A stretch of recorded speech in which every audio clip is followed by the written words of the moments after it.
One thing you don't want to do is assign overtime as part of your original project plan.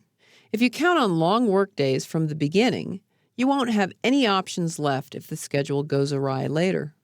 But once a project is underway, you have a couple of ways to work with overtime. If your team members are salaried or get paid the same amount for every hour they work, you can assign someone to work longer hours by bumping up their units for an assignment.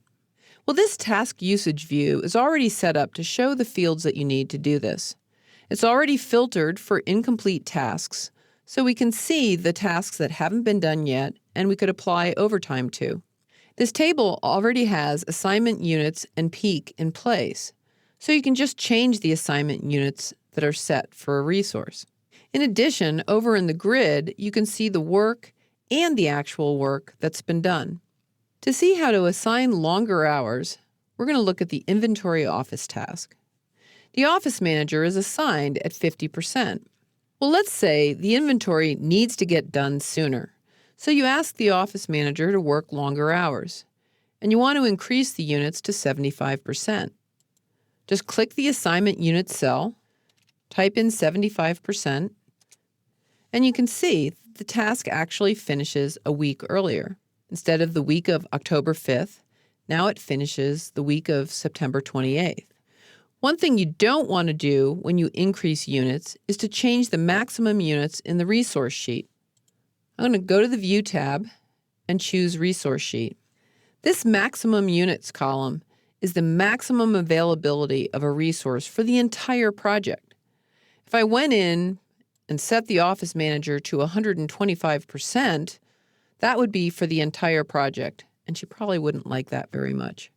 Now, if resources are paid more for overtime hours, you have to assign specific overtime hours in project to get the right labor costs. Project multiplies the overtime rate by the overtime hours you assign.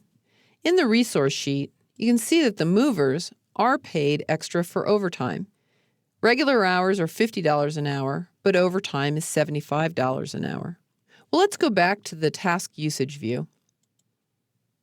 I'm going to scroll down to the bottom of the project, and we're going to look for the task Pack and Move that has the movers assigned. In this case, we have to add specific overtime hours.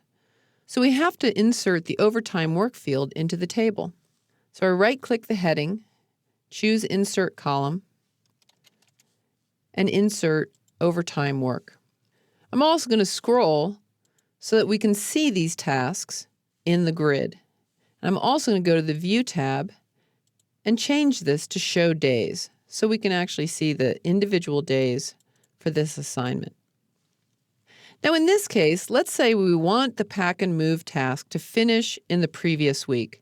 It's got 8 hours of work on the following Monday, so that's the time that we want to move into overtime in the previous week. Well, you can't edit overtime in the grid, so you actually have to do it in the table.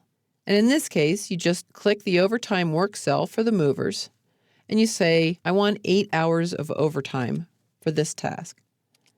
Well, now you can see the 8 hours on the Monday have disappeared, and instead, the work scheduled for each day has gone up. In addition, let's look at the task form. I turn on the Details checkbox, and the task form appears in the bottom half of the window. I want to look at cost. When I select the mover's assignment, you can see that the cost is $1,800. Well, there's 24 hours of regular work at $50 an hour, so that's $1,200. And there's 8 hours of overtime work at $75 an hour. That's $600. So the total cost is $1,800, as you would expect. If resources earn the same amount per hour, you can assign longer hours simply by increasing units for an assignment. If you do need to use Project's overtime feature, a little setup makes it easy to designate overtime hours.